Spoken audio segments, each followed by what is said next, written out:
Halo Sobat Catur semua, selamat bertemu kembali.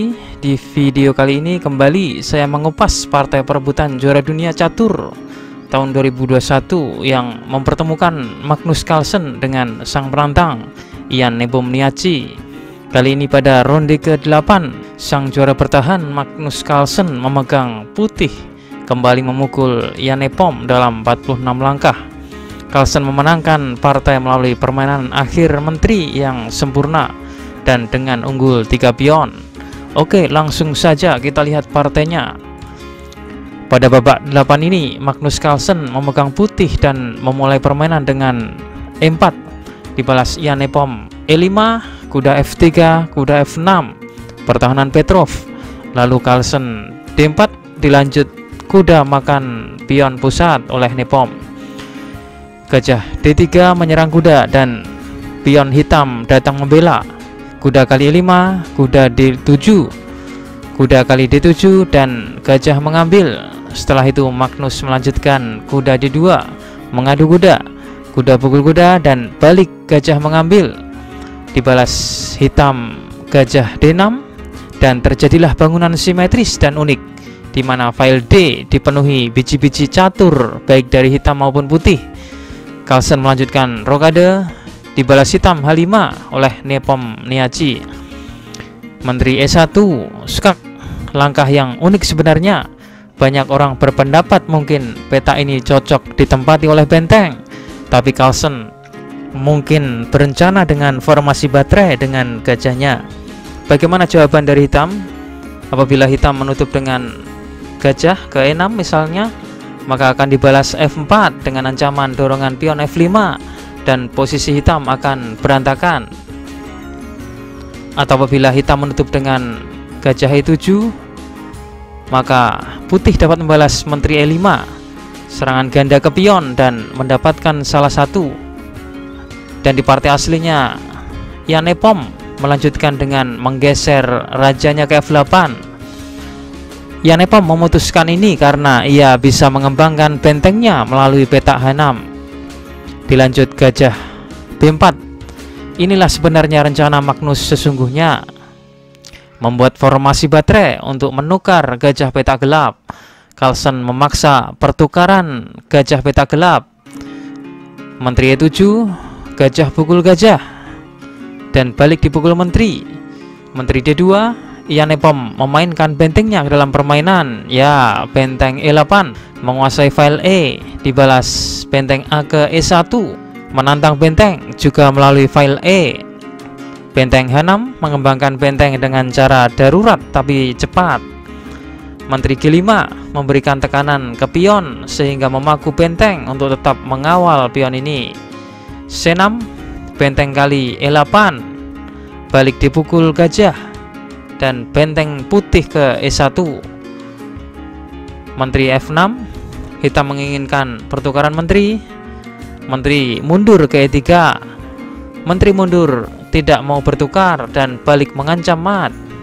Gajah D7, H3, dibalas H4, C4, dan Jan Nepom memutuskan menerima pertukaran D kali C4 dan balik dipukul gajah.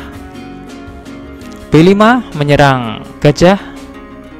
Menteri E3 skak dan serangan ke pion selanjutnya menyerang gajah. Inilah langkah selipan, langkah antara yang setelah raja bergeser ke G8, menteri ini memiliki kesempatan memukul pion.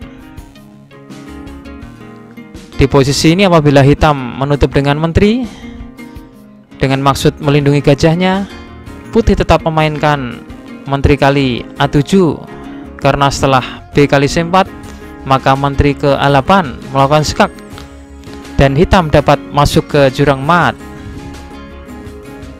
Oke, setelah raja ke G8, menteri kali A7, inilah yang membuat putih menjadi unggul 1 pion. Di sini Jan Nepom memilih memundurkan menterinya ke D8, membackup gajah dan mengamankan baris belakang dari ancaman skak. Setelah itu baru Magnus menyelamatkan gajahnya dan mundur ke B3. Hitam benteng ke D6 menambah backup atas gajahnya dan sambil mempersiapkan sinar X ke pion putih. Benteng E4, gajah E6. Pertukaran gajah untuk memblokir ancaman diagonal ini. Gajah pukul gajah dan balik benteng mengambil. Benteng kali E6, F kali E6. Sekarang memasuki posisi endgame, menteri lawan menteri dengan putih unggul 1 pion. Menteri ke C5 dan menteri hitam ke A5. Menteri kali C6, menteri ke E1 skak. Raja bergeser ke H2. Menteri kali F2. Hitam memperoleh kembali pion yang sempat hilang. Tapi setelah itu kembali menteri Carlsen melahap pion hitam. Raja H7, menteri E4 skak. Raja G8 dan dibalas B3. Menteri kali A2, menteri ke E8 skak. Raja H7, menteri kali B5. Kembali pion hitam berkurang, makin memperlebar selisih pion putih makin di atas angin. Oke, hitam melanjutkan menteri F2. Di sini Ian Nepom mengancam dengan skak abadi melalui peta F4, dan tentu saja Carlsen mengetahuinya dengan bermain menteri ke E5 mengawal pion dan peta F4. Menteri B2, menteri ke E4 skak. Raja G8. Menteri D3 mengawal 2 pion. Menteri ke F2, menteri C3, menteri F4 skak. Raja G1. Sekarang Ian Nepom tidak bisa meneruskan ancaman skaknya karena petak-petaknya sudah dijaga. Raja H7, menteri D3 skak. G6 dan menteri ke D1. Menteri memutuskan kembali ke rumah asalnya dengan mengawal baris belakang dari ancaman skak. Mengawal juga pion-pionnya, juga efektif mengawal petak G4 dari ancaman majunya pion hitam. Hitam melanjutkan menteri ke E3 skak. Raja H1 dan hitam tidak dapat kembali melakukan ancaman skak. G5 dibalas D5 dengan ancaman pion promosi. G4, H kali G4 dan H3. Menteri F3, dan di posisi ini Ian Nepom menyerah karena hitam kalah materi pion. Apabila partai dilanjutkan misalkan H kali G2, maka Raja kali G2, putih menang 1 pion dengan menteri ditempatkan di peta yang sempurna ketika pion diikat dalam pengamanan menterinya.